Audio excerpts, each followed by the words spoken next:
I'd like to just start off with a couple of questions I'd like to ask you. Maybe before that, we'll start off with a little bit of a little story. This is a story of a speaker that went to an event, and as his chauffeur was driving him there, the chauffeur turned around and said to the speaker, "You know something? I've seen you do your presentation 100 times. I think I can do it just as well as you." Okay, so the speaker said, "Really? Fine, we'll switch places." So the chauffeur sat in the back, the speaker drove him to the event. The chauffeur got up, gave the presentation, and it was spectacular. It was so good, he got a standing ovation at the end. And just as he was about to leave the podium, somebody in the audience raised their hand with a very difficult technical question. And without batting an eyelash, he said, "Just to show you what an easy question that is, I'm going to let my chauffeur in the back of the room answer it." Okay, so I hope my chauffeur is still back there. Okay. Anyway, I'd like to start off the talk tonight. First of all, you don't even know what I'm going to talk about, but I'm glad you came anyway.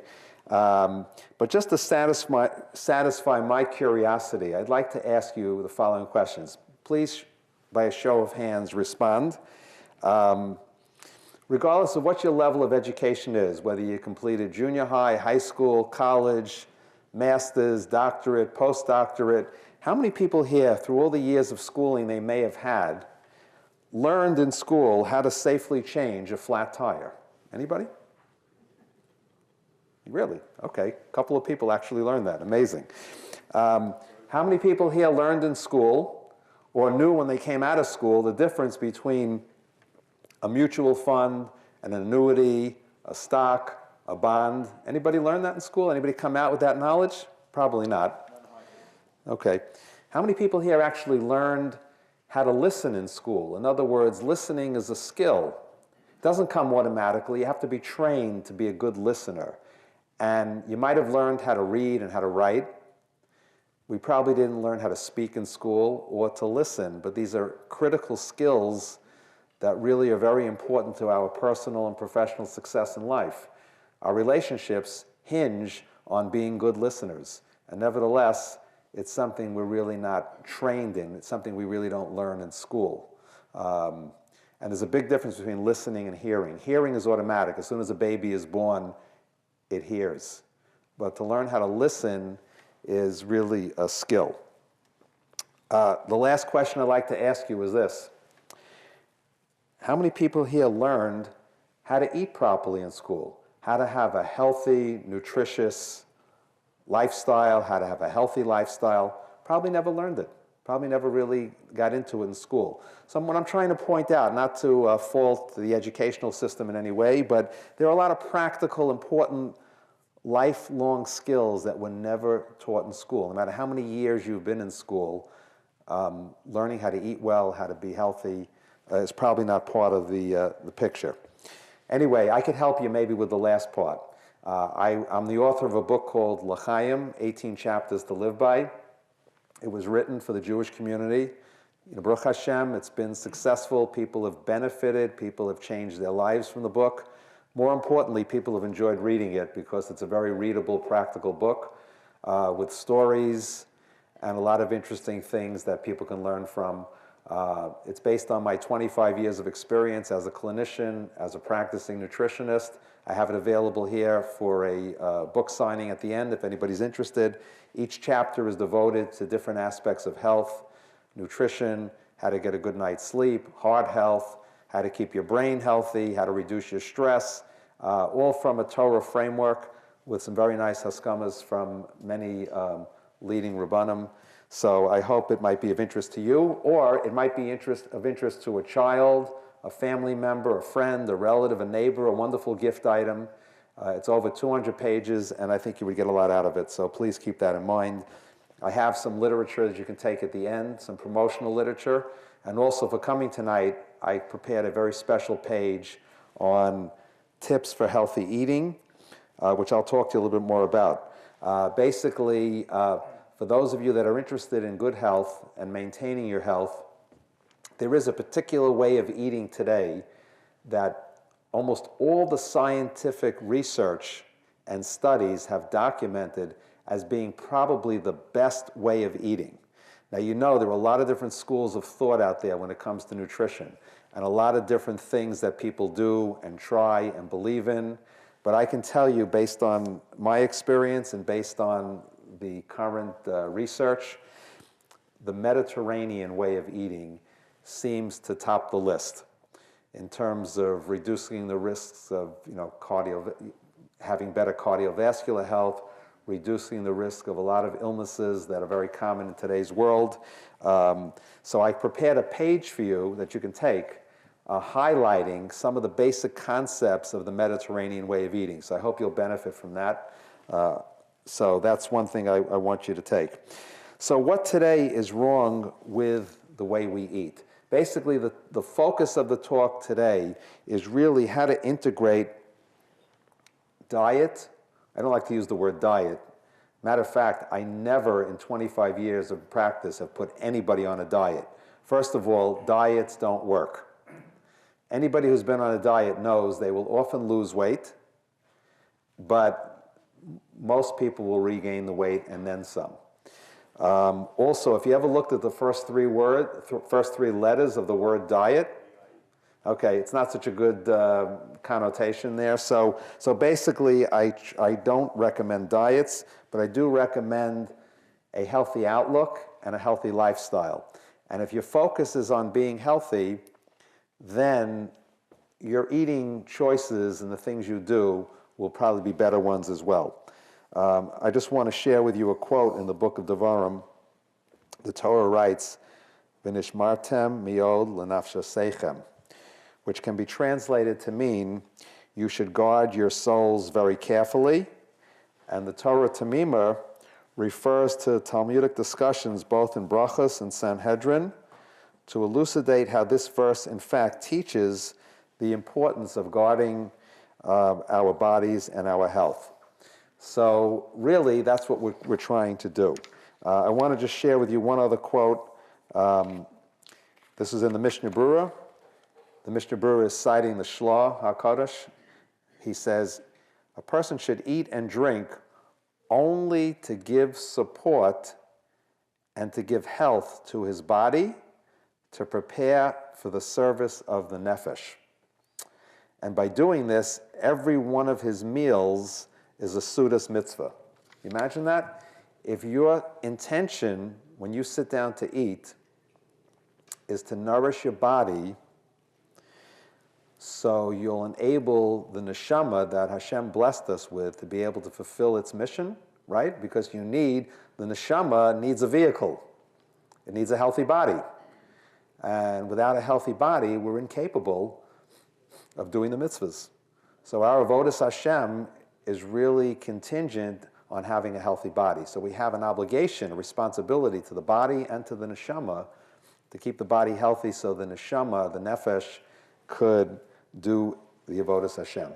And that's really why, if you think about it, why does an animal eat? An animal eats out of instinct. It feels hungry, it knows it has to fill his gut.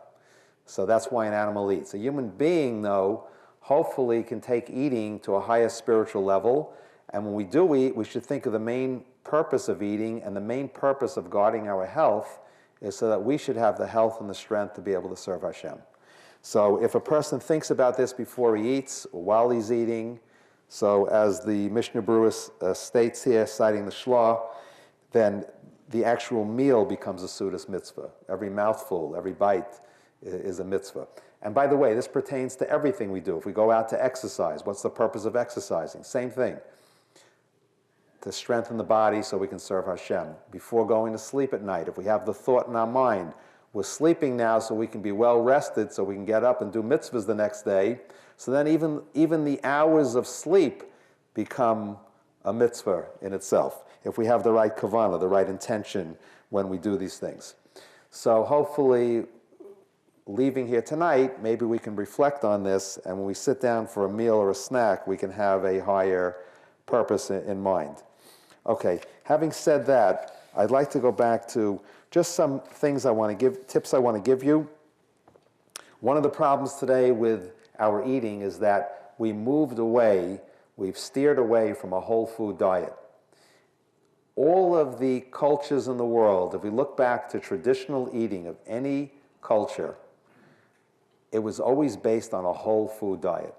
You go back 100 years, 200 years, any part of the world you go to, people who ate their traditional diets, no matter what they were basically healthy diets. There are tribes in Africa today that still eat exclusively red meat. So you would think that they would have terrible cardiovascular health. That's the primary food they eat, nothing else, red meat. And nevertheless, they have very good cardiovascular health because the red meat that they're eating is coming from animals that are wild, that are eating their natural diets. They're eating greens, they're grazing on grass, they're eating the things they're supposed to eat. So when an animal eats what it's supposed to eat, the nutrients in the animal's body are there, and then we benefit from those nutrients as well. Nowadays, animals, we've disturbed the food chain. Animals are supposed to eat a certain way. A cow is not supposed to be grain-fed. It's not supposed to eat cornmeal. A cow is supposed to eat grass. That's the natural diet of a cow. And if you think about it, it's pretty amazing. Just by munching on that grass, a cow is able to develop a massive body. It's able to get all the calcium it needs for its bones, all the nutrients it needs by consuming its natural diet. It's also interesting to note that grass, greens, are a source of omega-3 oil. Not much, but they do have some. So when a cow eats greens, its body, the meat on its body, now contains some omega-3, which protects the heart and the blood vessels. So when a cow is not eating what it's supposed to be eating, then those nutrients are missing and we don't benefit, we lose out. So, and by the way, you can get grass-fed meat today. It's available. I'm still not advocating eating it in tremendous amounts, but if you're going to eat red meat, so you have a better source. And the grass-fed meat, from what I've seen, has less fat, has lower cholesterol levels in the meat, it has a higher iron content, it has more omega-3 than the other types of meat. So it does become nutritionally a better choice as far as that goes. When it comes to oils and fats in the diet, there's a lot of confusion. Many people think it's best to be fat-free. And many of the foods today have had all the fats removed. You can get fat-free bread, fat-free yogurts, fat-free cookies, fat-free cake. So people think those are healthy. The truth is, we need fat. Fat is an essential part of our diet. We need the right kind of fats. The problem today is we're eating the wrong kind of fats, and that's really what the problem is. The right kind of fats are found in the Mediterranean way of eating. Monounsaturated fats coming from things like olives, olive oil, nuts and seeds, avocado, fish, the omega-3 oil that's in the fish. These are healthy, essential fats. Fats are not a luxury. They're an essential nutrient, essential ingredient that our bodies need. And if we have the right kind of fats, it can protect us against certain cancers, against heart disease, and many other ailments and so on. So that becomes very important. Another problem today is the wrong kinds of carbohydrates. Processed carbohydrates, processed starches, with a lot of the essential nutrients taken out. And also too much sugar, too much salt, too much protein. Another thing I'd like to mention is that I'm looking at a book now called It All Starts With Food. In that book, they mention something very interesting. Use your imagination for a second. Imagine you're going down a steep hill in your car, or on a bicycle, or a motorcycle, whatever you want to envision. And all of a sudden, you need to apply the brakes, and they're not working. No brakes. Kind of a scary feeling. Some people in the audience may have had that experience. It's a very scary feeling. Well, I'll tell you something what's happened with our foods today. There are no brakes. The food manufacturers have removed the brakes that prevent us from overeating foods. Let me give you an example. Most people here can easily eat their favorite box of cookies, am I right? Not too hard. If you like the cookies you're eating, you could sit down, polish off 5, 10, 15 cookies, no problem. A big bag of potato chips, no problem. Pretzels, no problem. And the list goes on and on and on. The manufacturers have taken the breaks out of those foods. Once they remove the breaks, meaning the fiber and the other nutrients in those foods that normally fill us, we can't stop and we can't satiate ourselves. For example, we could eat a lot of cookies, but you can't sit down and easily eat 6 or 7 or 8 apples. You can't polish off a head of cabbage too easily. You can't eat 6 or 7 sweet potatoes too easily, because those foods, the Ribono Shel Olam put breaks into those foods. He put ingredients and mechanisms into all the whole foods that prevent you from overindulging and overeating. And the Rambam says very clearly that the main source of almost all disease is overeating, stuffing the stomach, and bad foods. That's the combination that the Rambam cites as being the major primary cause of many health problems that we see today, and in the past as well. The Rambam even goes as far to say, better a little bit of a bad food than too much of a good food. In other words, a little bit of maybe an unhealthy food, in the eyes of the Rambam, is better than too much of a good food. Isn't that amazing? So the best combination would be to eat less and to try to eat healthy foods. If you eat healthy foods, you'll be able to eat less, because these foods have the breaks that the Ribono Shel Olam put into the foods. They will fill you. They will satiate you. And that's why it's important to try to stick with the right foods. So that makes the best. I'll tell you now, for coming tonight, I'm going to give you a secret about the best exercise in the world. The best exercise in the world is pushing yourself away from the table. Okay? So if you could do that, the Rambam says, eat until you're about 3/4 full. In other words, you still feel you can eat. There's still room there. That's the best time to leave the table before you overeat and gorge and so on. And I'll tell you, there are many health consequences to overeating. I personally know a friend who told me his father passed away. He had a heart attack right after eating a heavy meal. He suffered a heart attack. And there are a certain percentage of heart attacks that have been connected with overeating and so on. So overeating is really one of the worst things we can do. And the Rambam said this 800 years ago, and it holds true today. It's a universal truth and principle that we're first realizing. Okay, let me give you a couple of other points. The soil that foods are grown on today is not that great. The agricultural industry doesn't let the land lay fallow every 7 years like we do. It's interesting to note that every 7 years, the soil gets depleted, and by allowing the land to lay fallow like the Torah commands us to do, the soil has a chance to replenish the nutrients that were taken out of it by the crops that were grown on it over those last number of years. So we can see this is a very important principle. What they do in modern agriculture today, obviously they don't stop, but they just replenish the soil with artificial chemicals or fertilizers or things to try to get things to keep growing.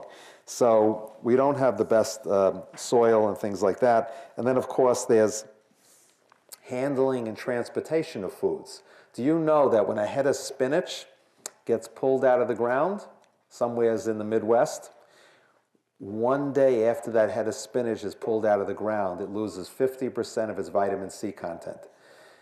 So what happens to the typical head of spinach? It gets pulled out of the ground, it goes onto a truck, into a warehouse, makes its way to the supermarket, it sits there for a couple of days. You buy that head of fresh spinach, sits in your refrigerator for 2-3 days. By the time you eat that head of spinach, it could be 2 weeks old. And then once it's cut, cooked, exposed to light, air, heating, whatever is done to it, there are continuous losses of nutrients. So even though you think you're eating healthy, and eating spinach is certainly healthy, I'm not saying you're not getting anything out of the spinach, but there's a lot that's been lost. 100 years ago, when your great-grandparents grew a head of spinach organically in the backyard and pulled it out, it was on the table that night. They didn't have refrigeration. On the table that night, and you got the maximum nutritional value out of it. Okay, so I cited some of the problems today. The truth of the matter is, we can greatly improve our nutrition by avoiding the traps I just mentioned, sticking with whole foods, trying to do the right thing when it comes to making food choices and so on, and trying to build in some of the Mediterranean principles, as you'll get in that handout.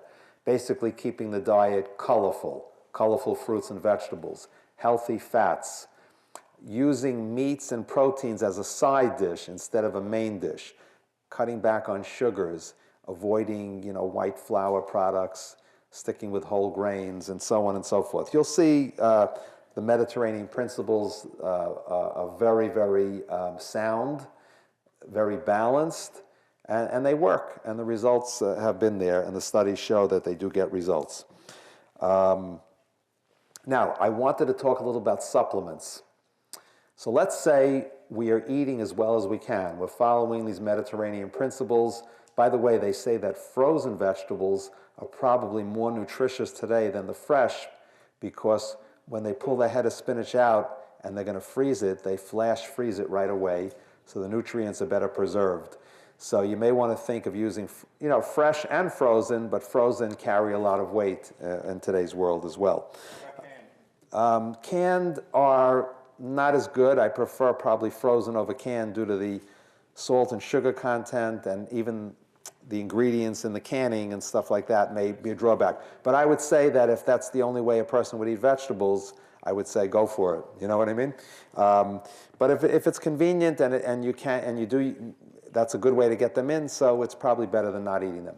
Let me just what I'd like to do. We'll leave a few minutes at the end for some questions and comments.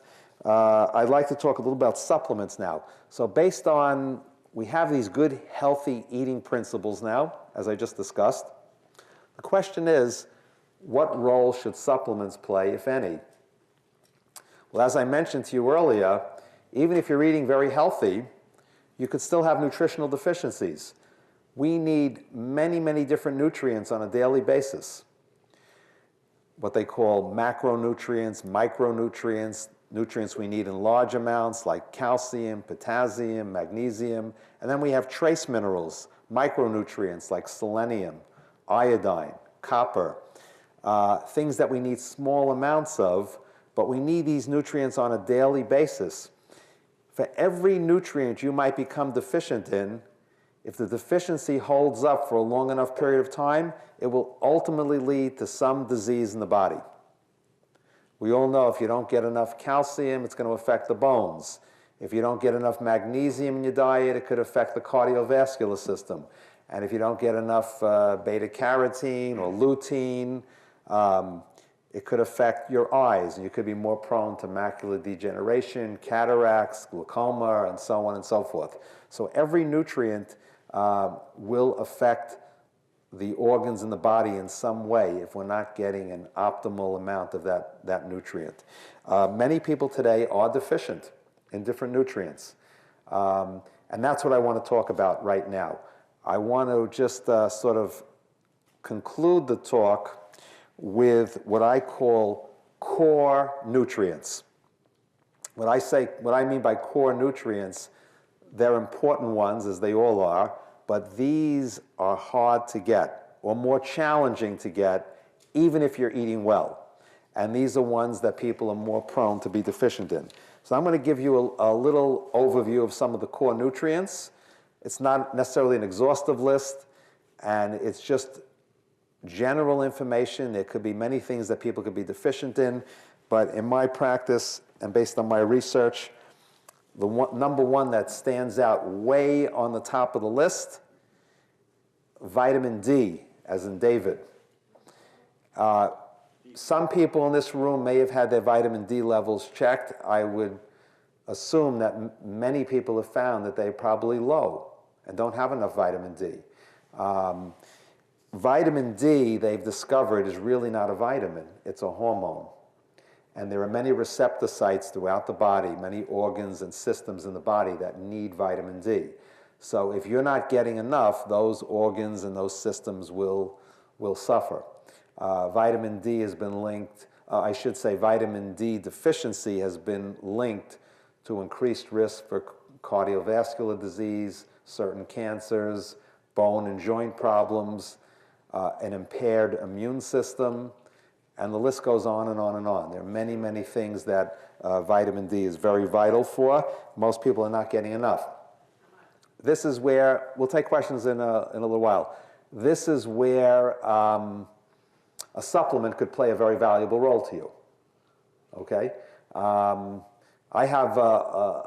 I've designed some of my own supplements, and I try to be careful to include things in them that are normally hard to get. So vitamin D, for example, I've included in larger amounts in my supplements because I know it's a little bit harder to get. There's another nutrient that you're probably a little less familiar with. It's called vitamin K. Now, most people, when they think of vitamin K, they think of something called vitamin K1, which is found in leafy greens. And the main function of vitamin K1 is it helps the blood to clot. But there's also another form of vitamin K, which is also essential for us. It's called vitamin K2. And vitamin K2 plays a very interesting role. One of the roles of vitamin K2, it does help in the bone building process, but more importantly, the way it helps is that it keeps calcium in the bones. If you don't have an adequate amount of vitamin K2, calcium can come out of the bones and wind up in the soft tissue or in the blood vessels. And as people age, they basically turn to stone. They suffer from calcification of the blood vessels. It's a very common and very problematic condition. It's very possible that with an adequate vitamin K2 intake, it's possible that we could maybe prevent that process, maybe even reverse that process. But where do we find vitamin K2? We find vitamin K2 in animal foods, animal proteins. The problem in today's world, as I mentioned earlier, is that animals are not being fed what they should be fed, so the vitamin K2 that should be there may not be there. That becomes a problem. Some of the more common foods that have vitamin K2, they're really not so common. They're found in certain fermented soy products. There's a famous Japanese food, a fermented soy food called natto. I think it's spelled N-A-T-T-O. But it doesn't go too well with the American palate. It doesn't maybe taste as good, so most people really don't make it part of their eating regimen. But in Japan, it's eaten regularly, and it contains a very large amount of vitamin K2. It's interesting to note that the Japanese who follow their traditional Japanese diet have a much higher or a much better level of health than many of the modern countries, Western countries, do.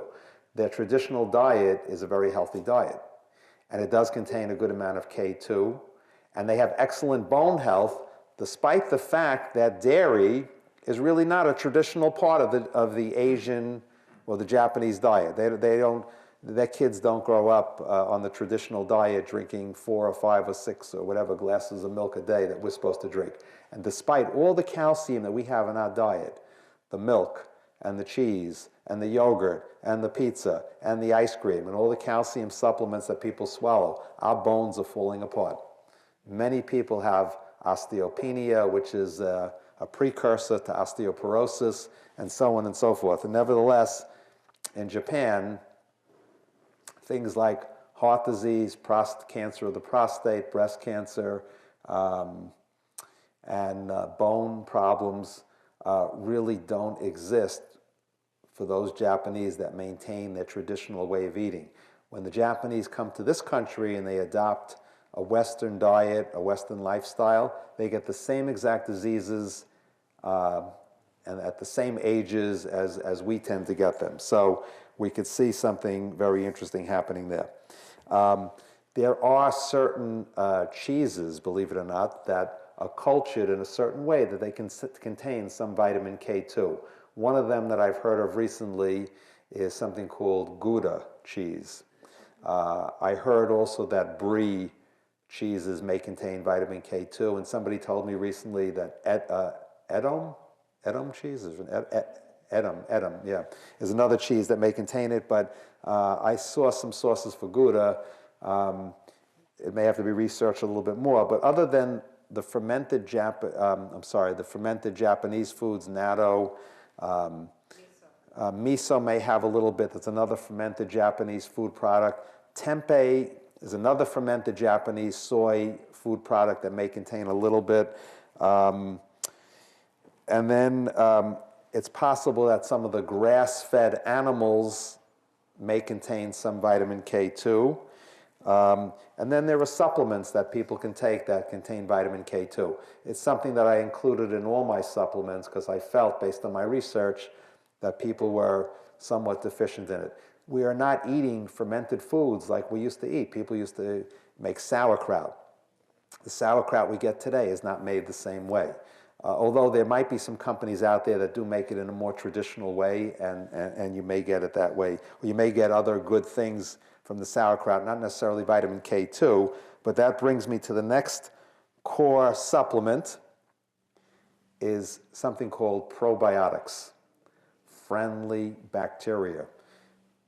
Billions, if not trillions of bacteria, healthy, friendly, good bacteria, are supposed to be living in our gut.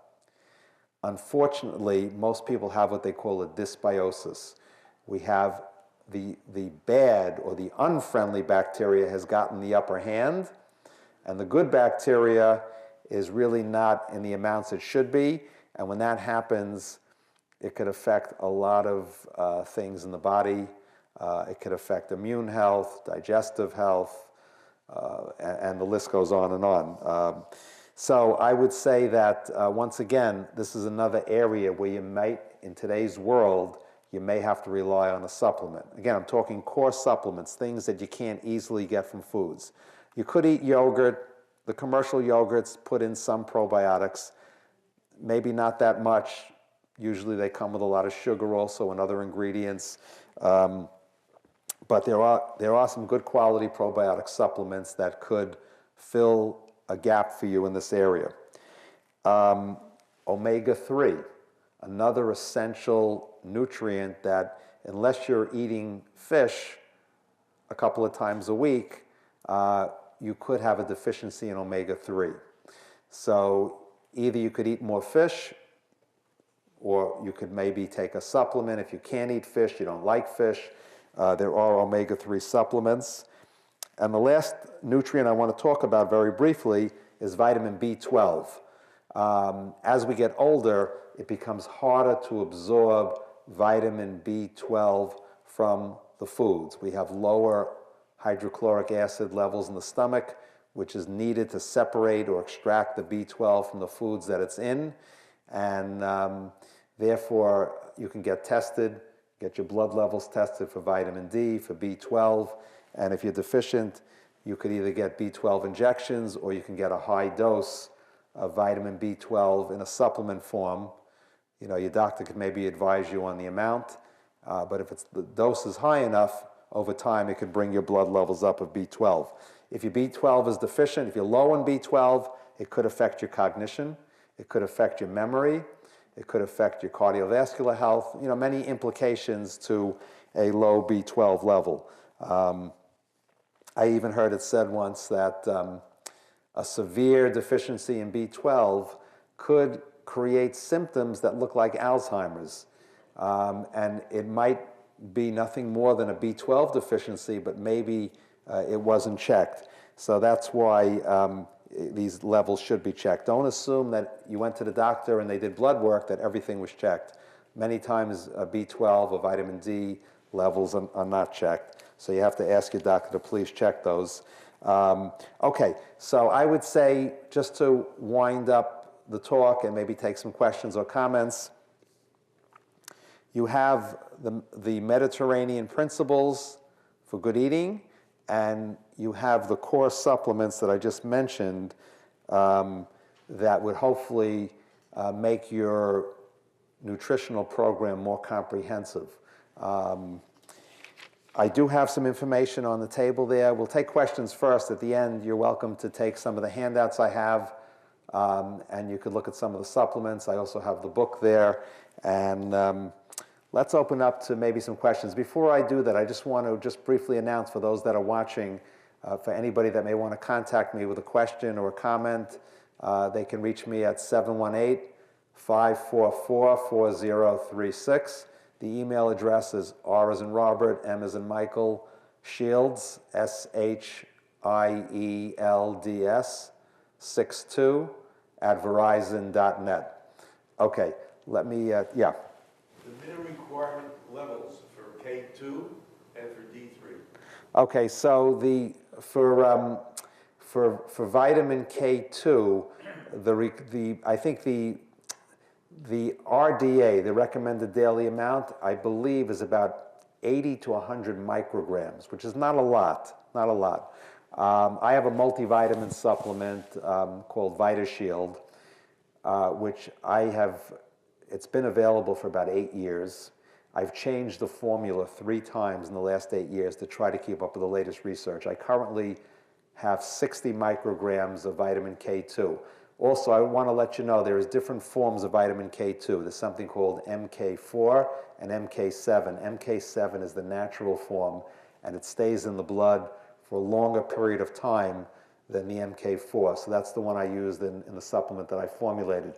But so you're not looking for a lot, but the recommended daily amount is about 80 micrograms. Okay, and vitamin D, right now the recommended daily amount, the RDA as they call it, is 400 international units, which most experts believe is way below what it should be. I can't really advise you on what would be an optimal range for you because everybody's different, but if you get your blood levels checked, your doctor may be able to advise a program to get your D levels up if they're low, and then you have to think of a maintenance dose. I would say that 800 to 1,000 IUs of vitamin D might be a better range to be in. Some people may require more than that. It all depends on how well you absorb it and how it might look on your blood test. In the one-a-day that I have, I do have 1,000 international units of vitamin D3. Keep in mind the D3 is better absorbed than the D2. So that's what you're looking for in a supplement, D3. And I want to just mention one other thing. I've seen some research, which I want to continue to research, that taking a lot of vitamin D without having the K2 could be a problem also because they all work together. See, a lot of times we just focus in on single nutrients when there's always a synergistic effect with nutrients and, working together, and sometimes you can create an imbalance or create more of a problem by loading up on one and not recognizing how they're dependent on others. So things like calcium, magnesium, D3, and K2 all work together to build bone and to keep calcium where it should be. That's why I created a bone formula that contains all of those nutrients to try to make it more comprehensive and give it more of a synergistic effect. Okay, someone who didn't have a question or a comment yet? Anybody else? Yeah, go ahead. Is K1 or K2 potassium, or it's not? No. Potassium is what we call a macro mineral. It's a mineral that the body requires in very large amounts. As a matter of fact, the body requires the largest amount of mineral in the body is really potassium.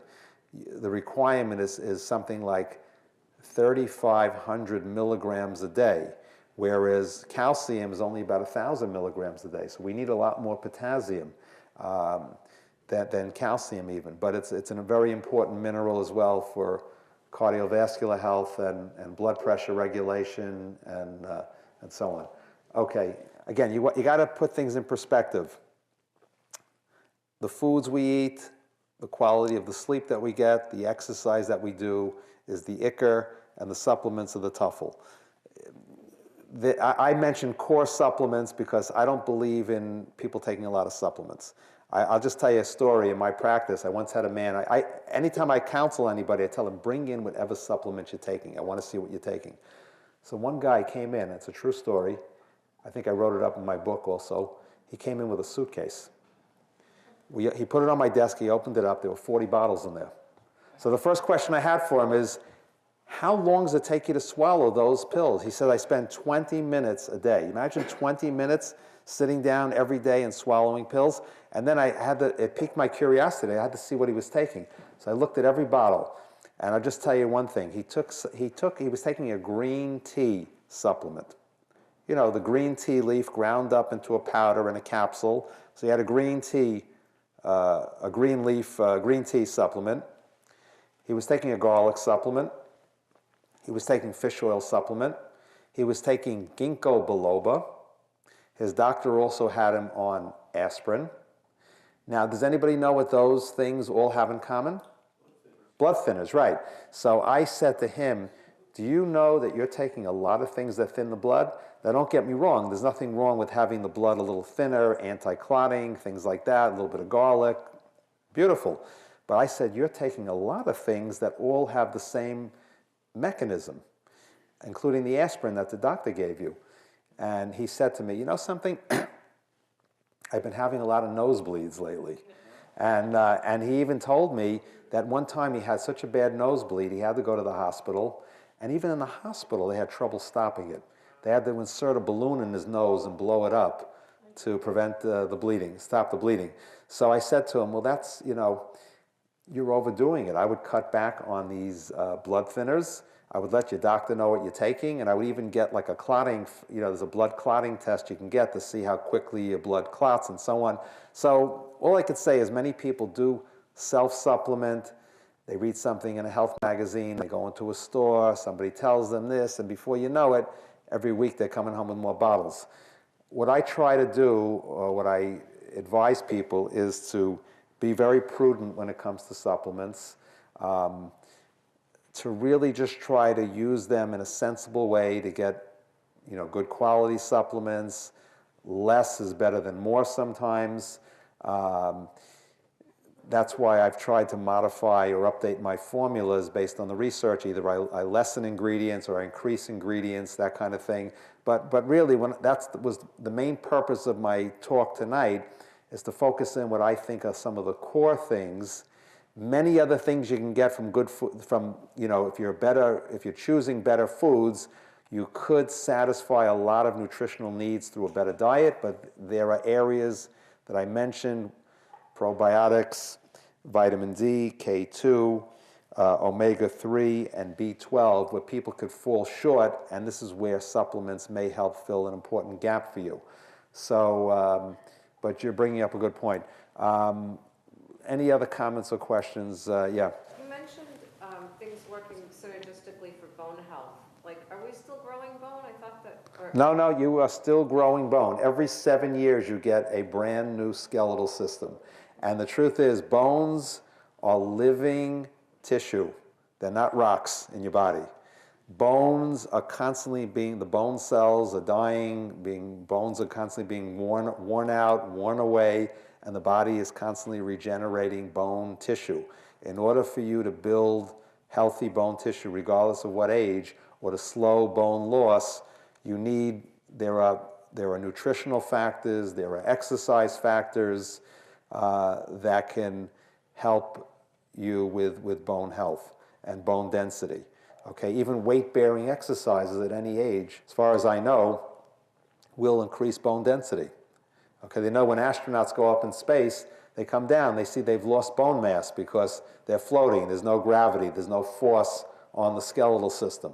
So we need a certain amount of force on the skeletal system to help build, you know, for better bone density, and we need the right nutrients to help build healthy bone tissue, and that's where vitamin D, the K2, the magnesium, calcium, you know, and then there are many trace minerals and protein and even vitamin C, that all play a role in the complicated rebuilding of bone.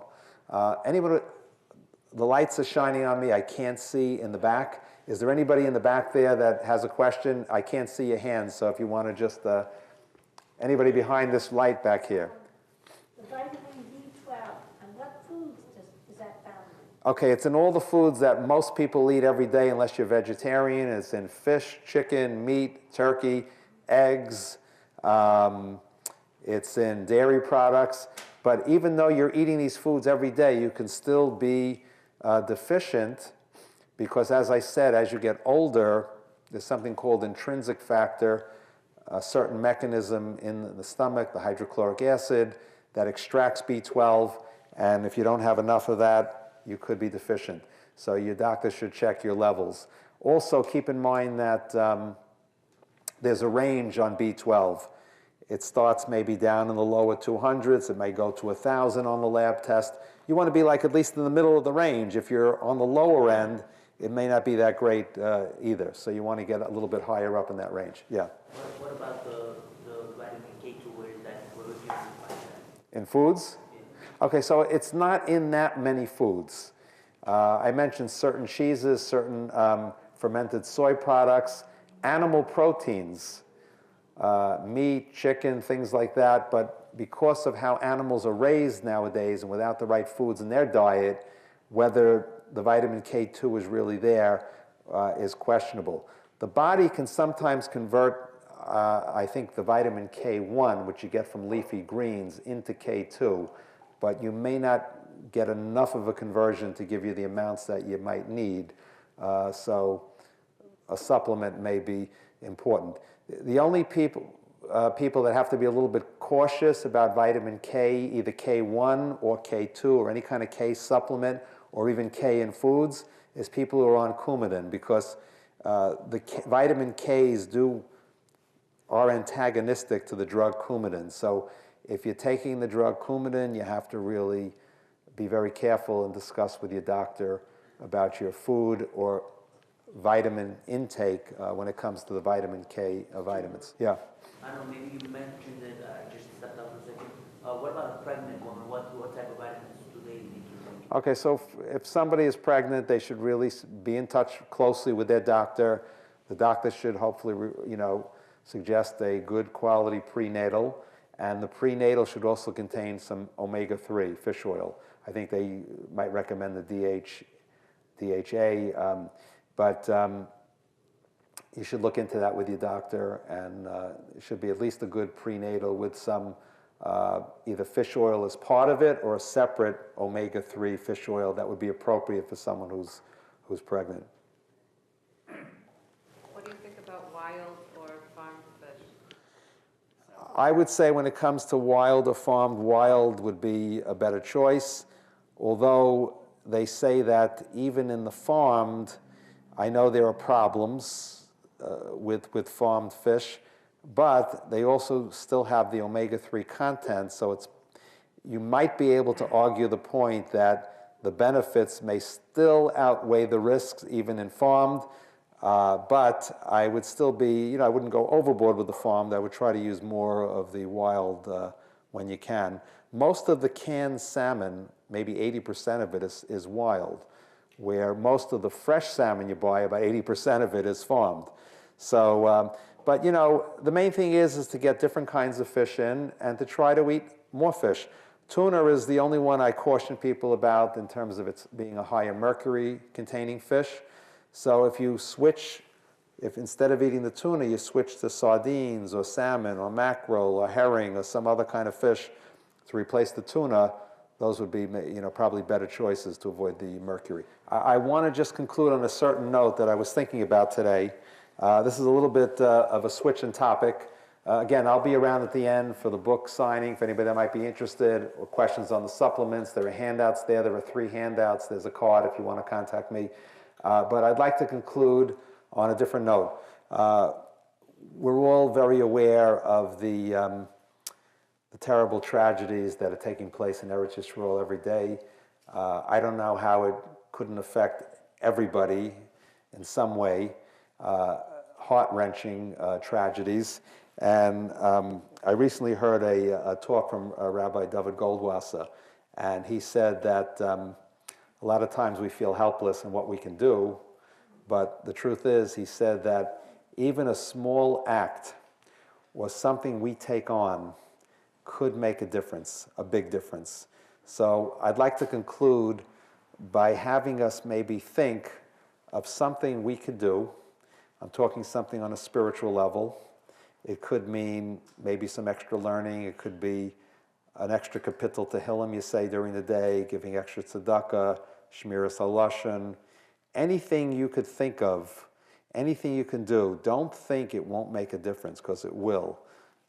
Chesed, I would try, I'm just going to ask that we all contemplate for a little while now before we leave some extra mitzvah, something we could do that would be a schus for our brethren in Eretz Yisrael. So I'm hoping before we leave we can just all make some commitment to something, davening with more kavanah. You pick something that you feel you want to work on or do, and I think that would be a good way to conclude this talk. I want to thank everybody again for coming. I'll be here. I'm going to go over to the table over there for anybody that wants to talk further or might be interested in the book or any of the other information that we have on the table. Okay, thank you again for coming out. All the best. Okay.